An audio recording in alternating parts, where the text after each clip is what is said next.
So at the outset, I'd like to thank Dr. Parul for involving me in this lovely course, which is in Hall A, so we're getting prime property. I think it's a very pertinent topic, and all of us are dealing with patients who are in this category, who are presbyopic, and they want cataract surgery, but they also want to get rid of glasses. Irrespective of a place of practice, I think the times are evolving in such a way that patients expect more from cataract surgery, and we have to either deliver it or at least be ready to deliver it in the near future.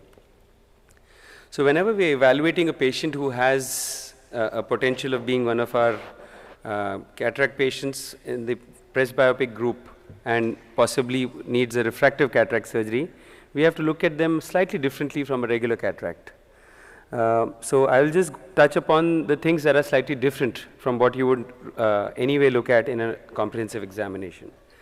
So we'll go in the systematic way of history, examination, diagnostics. In history, we look at age, occupation, visual requirements, pre-existing refractive errors, personality, patient expectations, specifically night driving. Examination, ocular alignment and external eye, anterior segment, what things to look for, posterior segment pathologies, and specifically what type of cataract are we dealing with. Diagnostic tools have become very, very important, and they really help us deliver that little extra, and especially in avoiding the patients which would not be ideal. You can pick up some very, very important findings with the diagnostic tools, which will help you in your case selection. So I think this history is probably the most important thing when you're dealing with a premium refractive surgery in which can do a presbyopic correction. You want to understand your patient's visual requirements. So, you know, these are just some scenarios I've thrown there, and these are all scenarios we come across in the clinic. You know, you have people who need to look at screens for several hours in a day. You have people who have, so these are intermediate vision requirements, people who don't have any near requirements, who are just looking at distance. You have people who need to do knitting, some people who love to read, taxi drivers who might have a requirement of night driving. This picture I've put is of a DJ who has got a cataract at a young age. So she's a young person, needs vision at all distances, but he's dealing with LED lights. She's a DJ in a disco. So she's likely to have the same visual phenomena that a night driver might have with the LED lights. Then you have a lawyer who needs to do computers, but you know, lawyers are people who are relative contraindications for all refractive surgeries, so to say. Then you've got, so I mean, I'm not going to cover which lens to choose in which of these patients. I'm sure Dr. Parul and the other speakers will cover that. But these are things we have to keep in mind, and I think this is a very, very important slide because you have to pay attention to a patient's visual requirements when you're selecting the lens and the type of surgery. Pre-existing refractive errors, again, something which is often overlooked. So if you have a low myope and he or she desires a refractive cataract surgery, if you give them a multifocal, these people are used to a very good unaided near vision. You know, they just take off your glasses and you can see very well, especially if they don't have a cataract yet, or a very mild cataract with which they have N6 unaided near vision. You put a multifocal or a trifocal in their eye, they will not enjoy that near vision as good as their unaided near vision was, and they will always be unhappy. So this is one subset where you have to be very careful in selecting your lens. High myopes, again, because they'll often have associated retinal pathologies, and you know, already the retina is weak, and then if you're going to split the light and reduce their contrast, they may not be happy. So again, you have to look at them carefully before you select. Post-LASIK, post-RK, the lens power calculation is challenging. You may not end up with a spot-on emetropia, and if you put a presbyopia correcting IOL which has low tolerance for ametropia, you may end up with an unhappy patient. So again, that's something which you need to keep in mind. Astigmatics, we do have astigmatism correcting presbyopia IOLs. So, but you have to make sure that you choose those, or you have to do some sort of a procedure like an LRI or an opposite clear corneal incision. Pure presbyopes are probably good patients for these lenses, but again, they are used to good emetropic distance vision, so you have to hit emetropia spot on. Hyperopic presbyopia is actually the best candidates for these cases because their unaided and distance vision is not good. So whatever you do for them, they're usually very happy. The second important thing to look at is personality. I think the timer isn't working. It's been at 3 minutes from the beginning, so I'm not getting an idea of my time. So personality is very important. If you have a patient who's a type A personality or even a type D personality, I think those are a little risky patients to do these kind of patients because they will not be happy. Perfectionists, people who ask a lot of questions, take up 15-20 minutes of your OPD time. These are patients who are going to ask you questions after surgery also. So, and people who expect the world and you're not going to be able to satisfy them in any way. So better to under-promise and over-deliver. Avoid such patients or try to deviate them towards some more forgiving kind of a lens.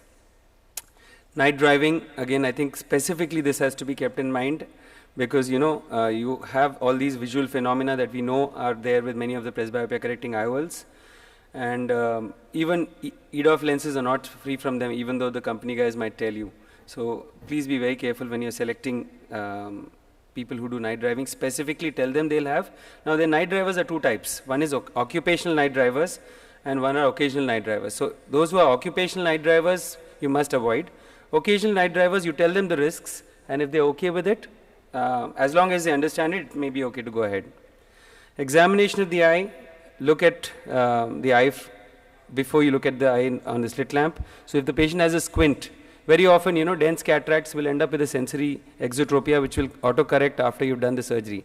But if it doesn't, then maybe this patient may not be ideal for a presbyopia correcting IOL. If you have a squint, make sure you're not missing out on an amblyopia. Specifically look at the lids and ocular surface. You know, everything has to be right. There should be no other attendant pathology like a trichiasis or a dry eye or exposure keratopathy. All these things will cause a compromise in your outcome. Dry eyes are something which are often missed, and then you'll have patients who are unhappy because of the dry eye, but they would have spent a lakh on the cataract surgery, so they'll blame everything on the surgery. EBMD, epithelial basement membrane dystrophy, is something which is often missed in the clinic. Many people miss this. These are these little map-like figures you'll see on the epithelium. We often think they are irrelevant, but these patients often have surface problems, and this can affect the vision as well. So look for this carefully. Look for other degenerations. Pterygia, very small atrophic pterygia may look innocuous, but if you do a topography, you'll see this kind of a flattening ahead of it, and that can cause a significant astigmatism, irregularity in the cornea, and unhappy patients post-op. So look for topography, especially in these patients. Angle kappa, angle alpha, can I take another minute? Angle kappa, angle alpha, again are very important because if your lens is not well centered on your visual axis, you will not have a happy patient.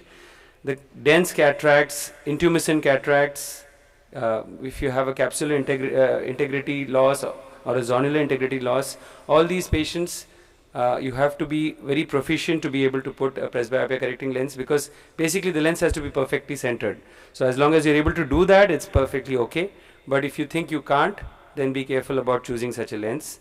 Posterior segment pathologies, macular pathologies like epiretinal membranes, any macular degenerations, dystrophies, glaucoma, all of these are contraindications. Asteroid hyalosis is the relative contraindication. You have to explain to the patient and take a calculated risk. Biometry is something you must look at, especially if you have extremes of axial length. Post-refractive surgery cases, you have to make sure that your biometry is spot on, so make sure you use the right formulae and right website, etc. has to be used for using post-refractive correction. Silicon-filled eyes can end up with errors, so specifically make sure that you're using an optical biometer. Sometimes if you have a dense white cataract, you won't get an optical biometry. In such a case, you have to probably avoid using a multifocal or use it as a two-step surgery. Topographies are very important. Look specifically for irregularities, and if you have them, avoid these lenses in these patients. OCT, I think, is an invaluable tool. All patients who are going for these premium lenses should have an OCT. So often you'll pick up macular holes, epiretinal membranes, vitreomacular traction, and These are absolutely patients who are not good for presbyopia correcting IOLs. So look for them. If you can't see the fundus, do a B scan. This is a B scan showing optic nerve cupping. And if you miss this, you'll have an unhappy patient post-operatively. So the take home is thorough evaluation of all patients is a must. And if you do a proper history taking, good examination, and look for the diagnostic clues with appropriate diagnostic tools, these are as important as a good skilled surgery in delivering a happy patient and a happy doctor. Thank you.